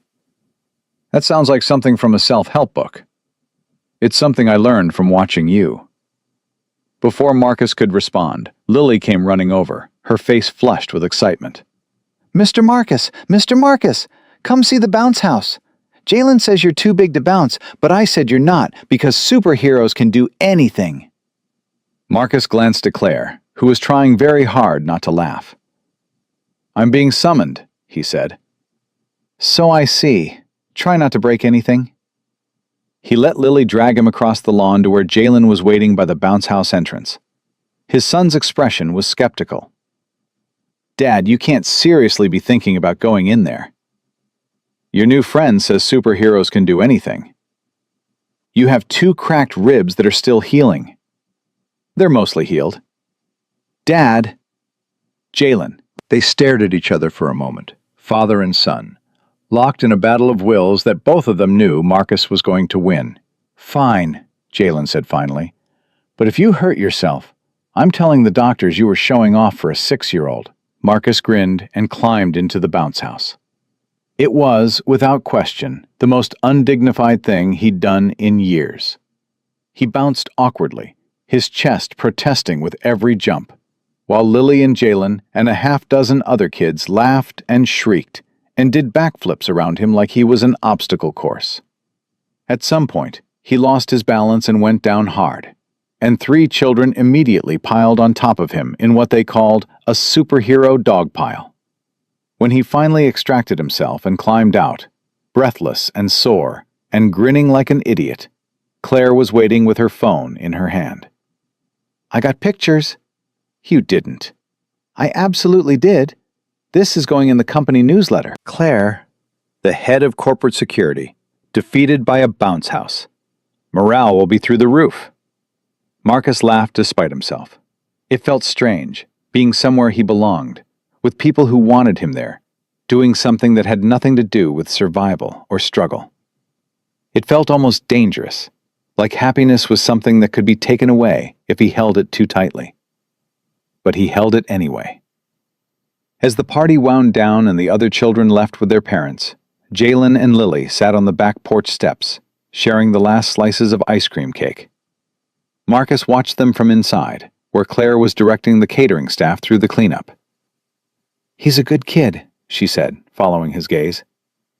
He's the best thing I ever did. How old was he when his mother left? Marcus tensed. It wasn't a subject he talked about, ever, with anyone. But something about the day, about the way Claire had opened herself up to him over the past weeks, made him want to answer. 3. She couldn't handle it. The bills, the stress, the way I came back from my last deployment, different than when I left. She said I was a ghost, that I was there, but not really there. One morning I woke up and she was gone. Left a note saying she was sorry, that she needed to find herself, that Jalen would be better off with me. He paused. I haven't heard from her since. Claire was quiet for a long moment. I'm sorry. Don't be. Best thing she ever did for him was leave. Kids know when a parent doesn't want to be there. Growing up with that, with someone who resents you for existing, that's worse than growing up with just one parent who loves you. You've done an amazing job with him. He's kind. He's thoughtful. He's brave. He gets that from himself. I just try not to mess it up. Claire smiled. That's what all good parents say. Outside, Lily was showing Jalen something on her tablet. Their heads were bent together. 2 kids from completely different worlds, finding common ground over whatever game or video had captured their attention. It was such a simple thing, such an ordinary moment, but Marcus felt it resonate somewhere deep in his chest. This was what he'd fought for. Not glory, not recognition. This. A moment of peace. A glimpse of what life could be when people stopped building walls and started building bridges. "Claire," he said, "I want to propose something. For the company." She turned to face him fully. "I'm listening." "When I got out of the Marines, I didn't know how to be a civilian. Didn't know how to translate what I could do into something that mattered in the real world. I spent years bouncing from job to job, watching guys I served with struggle even worse than me. Some of them didn't make it. Suicide, addiction, homelessness. The numbers are staggering. And it's not because they're broken. It's because nobody gives them a chance to prove they're not." "What are you proposing?" "A veterans hiring program. Donovan Tech specifically reaching out to former service members, giving them opportunities to use their skills instead of wasting them. Training programs, mentorship, a real pathway into careers that matter." Claire considered this for a moment. That would be a significant investment. It would be a significant return. You want security professionals who've worked under pressure? Hire veterans. You want IT specialists who can solve problems under impossible deadlines? Hire veterans. You want employees who understand loyalty, teamwork, sacrifice? Veterans. Every single time. You've thought about this. I've lived it. I know what it's like to have skills nobody values because they don't fit neatly into a civilian checkbox. I know what it's like to apply for jobs you're overqualified for and get rejected because your resume has too many gaps or too much combat experience. These are good people, Claire. They just need someone to see them. Claire was quiet for a long time. Then she said, "Write me a proposal. Full plan, budget, timeline, metrics for success. Have it on my desk by Friday, and we'll present it to the board next month." "Just like that?" "Just like that." She met his eyes. "You showed me what happens when you overlook people. I'm not making that mistake again." The Veterans Hiring Program launched 3 months later. Marcus had worked on the proposal every night for a week, drawing on everything he knew about military transition, civilian employment, and the unique challenges veterans faced. He'd called old friends from the Marines, asked them what would have made a difference when they got out, incorporated their feedback into a plan that was comprehensive, practical, and deeply personal. The board approved it unanimously. James was the first hire. He came on as Assistant Director of Security, bringing his network of former military contacts with him. Within 6 months, they had 47 veterans working at Donovan Tech, in security, IT, logistics, facilities management. Every single one of them had been struggling before. Every single one of them thrived once they were given a chance. The news picked up the story. "Tech giant launches revolutionary veterans program," the headlines read.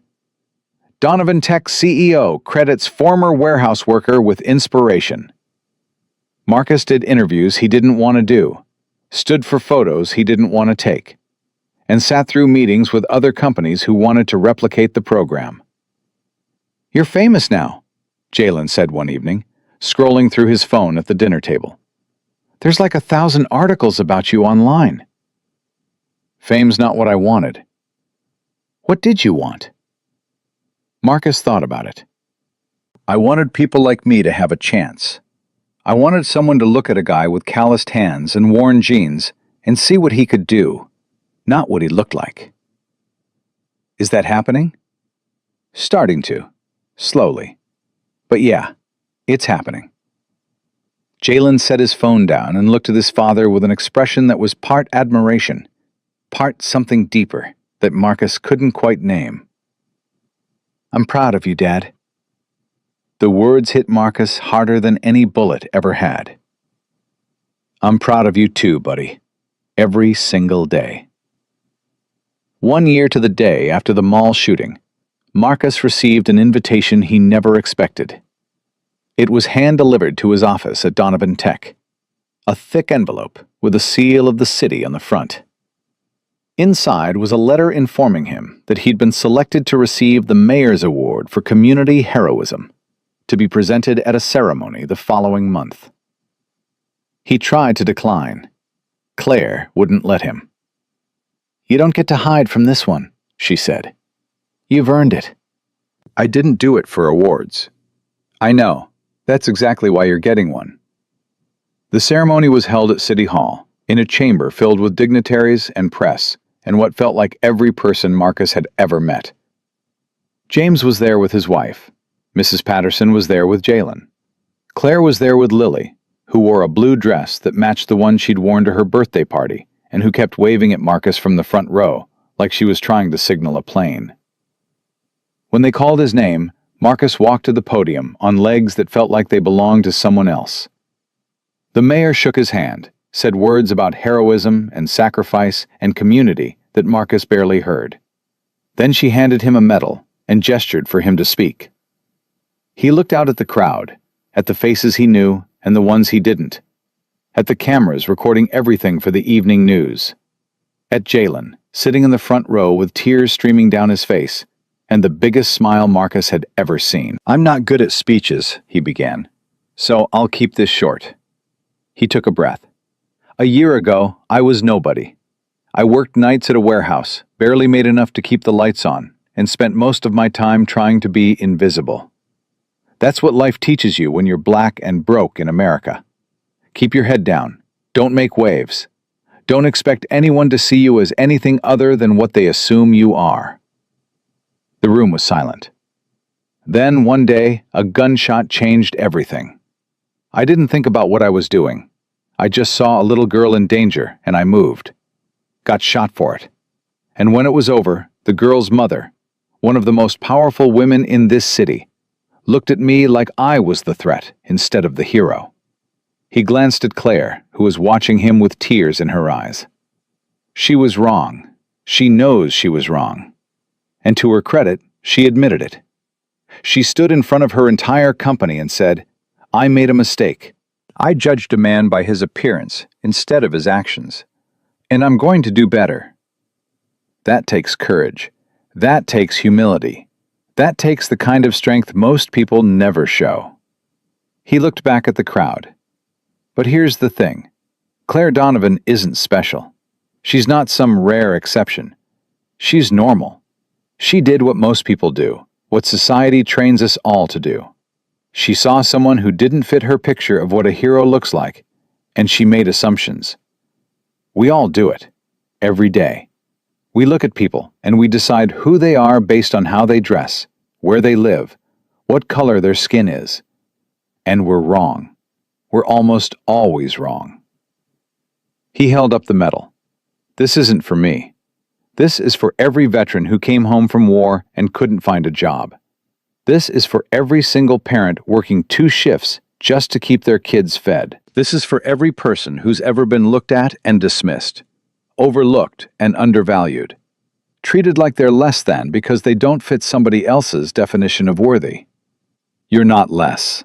You never were. And if nobody else tells you that today, then let me be the one." He paused, letting the words settle. "I didn't become a hero by getting shot. I was a hero before that. Every time I showed up for my son. Every time I did the right thing when nobody was watching. Every time I refused to let the world convince me I was worthless. And so are you. Every single one of you. Heroes aren't made by medals or ceremonies or news coverage. They're made by choices. Small ones. Daily ones. The choice to help someone who needs it. The choice to speak up when it's easier to stay quiet. The choice to be better today than you were yesterday." He looked at Jalen one more time. "My son asked me once why I keep putting myself in danger to help people who don't always appreciate it. I told him it's because being good isn't about what you get back. It's about who you are. It's about looking in the mirror and being able to live with the person looking back at you. I want him to grow up in a world where doing the right thing doesn't cost you everything. And the only way to build that world is to act like it already exists. To be the kind of person you wish everyone else would be. He stepped back from the podium. Thank you for this honor. But the real honor is getting to wake up every day and try to make a difference. That's something all of us can do, medal or no medal. The applause was deafening. After the ceremony, Marcus stood in the lobby of City Hall, shaking hands and accepting congratulations from people whose names he wouldn't remember in an hour. He was exhausted, overwhelmed, and desperately ready to go home and collapse on his couch. But there was one more thing he had to do. He found Claire standing near the exit, watching him with an expression he couldn't quite read. "That was quite a speech," she said. "Wasn't sure I could pull it off." "You pulled it off." She paused. "Marcus, there's something I need to tell you.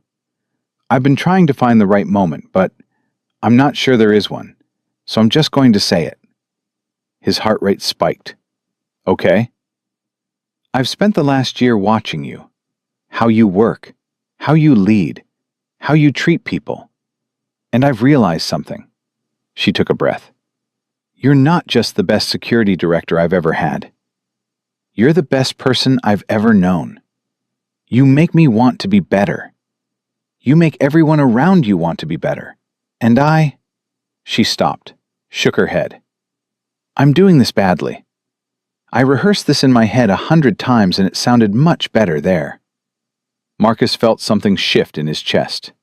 "Claire, I know this is complicated. I know I'm your boss, and there are 1,000 reasons why this is probably a terrible idea.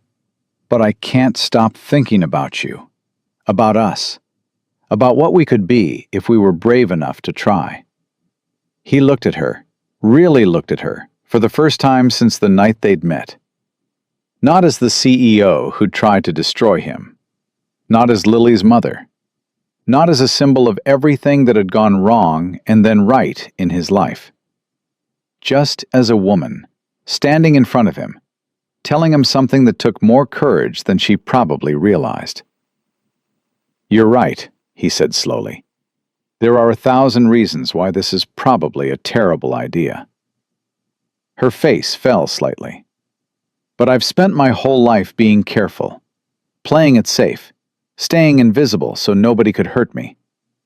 And you know what it got me? A 2-bedroom apartment I could barely afford, and a life that felt like waiting for something that never came." He stepped closer. "I'm tired of being careful, Claire. I'm tired of playing it safe, and I'm especially tired of walking away from good things because I'm scared they might hurt." "What are you saying?" "I'm saying, let's find out what we could be." She smiled, a real smile, unguarded and luminous, and Marcus felt the last of his walls come tumbling down. 2 years later, Marcus Thompson stood in the lobby of Donovan Tech, watching a young veteran named Derek Washington walk in for his first day of work. Derek was 24, a former Army corporal who'd served 2 tours in Afghanistan before coming home to a country that didn't know what to do with him. He'd been homeless for 3 months before one of the program's outreach workers found him at a shelter and told him about the opportunity at Donovan Tech. "Mr. Thompson?" Derek's voice was nervous, uncertain. "They told me to find you when I got here." "Call me Marcus." He extended his hand. "Welcome to the team, Derek." "I can't believe I'm here. I mean, I've read about this place, about the program, but I never thought—" He stopped, shook his head. "Sorry, I'm rambling." "Don't apologize. I know exactly how you feel." He showed Derek around the building, the same hallways Marcus had walked in his flannel shirt all those years ago, now filled with employees who greeted him by name, who stopped to chat about their weekends and their families and their lives. The Veterans Program had expanded to 6 other companies. The diversity initiatives Claire had started were being studied by business schools. And Donovan Tech itself had been transformed into a place where people were valued for who they were, not what they looked like. At the end of the tour, Marcus brought Derek to his office and sat him down. "I want to tell you something," Marcus said. "Something I wish someone had told me when I got out." "Okay. You're going to feel like you don't belong here. Like everyone's watching you, waiting for you to fail. Like you're a fraud who somehow slipped through the cracks, and any minute now, they're going to figure it out and send you back to wherever you came from. He leaned forward. That feeling is a lie. You belong here. You earned this. And every day you show up and do your best, you prove that lie wrong. Derek's eyes were bright with something that looked like hope. "How do you know?" he asked. "How do you know it gets better?" Marcus smiled. "Because I'm living proof. 3 years ago, I was where you are, struggling, invisible, convinced the world would never see me as anything more than a problem to be managed. And now I'm here, running security for one of the biggest tech companies in the region, married to a woman who challenges me to be better every day, raising a son who makes me prouder than I ever thought possible." He paused. "It gets better, Derek. Not overnight, not without work. But if you keep showing up, if you keep being the person you know you can be, doors open. People see you, opportunities appear, and one day you look back and realize that all those years of struggle were just preparation for the life you were always meant to live." Derek nodded slowly. "Thank you, sir. Marcus. Thank you. Don't thank me. Prove me right." That evening, Marcus drove home to the house he shared with Claire and Lily and Jalen. A real house now, with a backyard and a 2-car garage and enough bedrooms that nobody had to share. Jalen was in the living room doing homework when he walked in. Lily was at the kitchen table, drawing pictures of their family for a school project. And Claire was at the stove, making dinner and listening to something on her phone that made her laugh. "Dad!" Jalen looked up. "Mom said to tell you that the foundation approved the new shelter project." Mom. It had taken Jalen almost a year to start calling Claire that. But when he finally did, Marcus had cried for the first time since the hospital. "That's great news," Marcus said, dropping his keys in the bowl by the door. The same bowl he'd had in the old apartment, now in a house that actually felt like home. "And Lily wants to show you something." Lily came running in from the kitchen, waving her drawing. "Look, Mr. Marcus, I drew all of us." It was a simple picture. 4 stick figures holding hands under a yellow sun. 2 tall ones and 2 small ones. A family. "That's beautiful, sweetheart." "The teacher asked me to draw the people I love most in the whole world, so I drew you and Mommy and Jalen and me." She pointed to the tallest stick figure, the one on the end. "That's you, see? I gave you a cape because you're still a superhero even though you don't fight bad guys anymore." Marcus crouched down to her level and pulled her into a hug. "I'll always be your superhero, Lily. Always." Claire appeared in the doorway, wiping her hands on a dish towel, watching them with an expression that made Marcus's heart ache in the best possible way.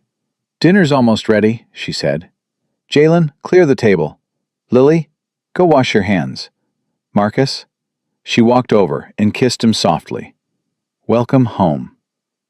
Later that night, after the kids were in bed and the house was quiet, Marcus stood on the back porch, looking up at the stars.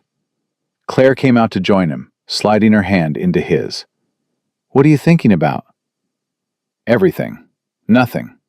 How different my life is from what I expected." "Good different or bad different?" "Good. Definitely good." He was quiet for a moment. "Do you ever think about how we met? About everything that had to go wrong for everything to go right?" "Sometimes. I think about what would have happened if you hadn't been at the mall that day.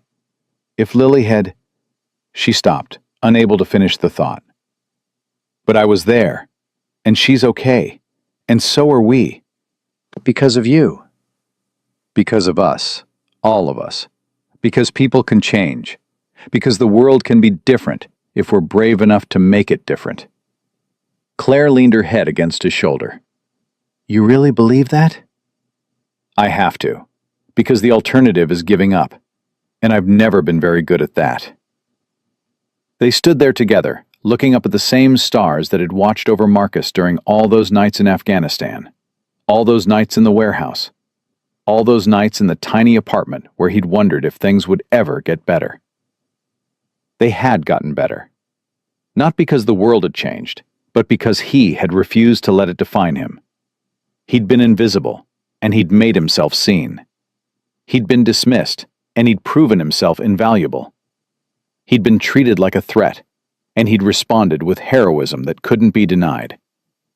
The road from the mall to this moment had been long and painful and full of obstacles he'd never expected. But standing here now, with his family sleeping inside the house behind him, and the woman he loved beside him, Marcus Thompson knew that every step had been worth it. He'd taken a bullet for a stranger's child, and discovered that sometimes our greatest enemies help us discover our true strength.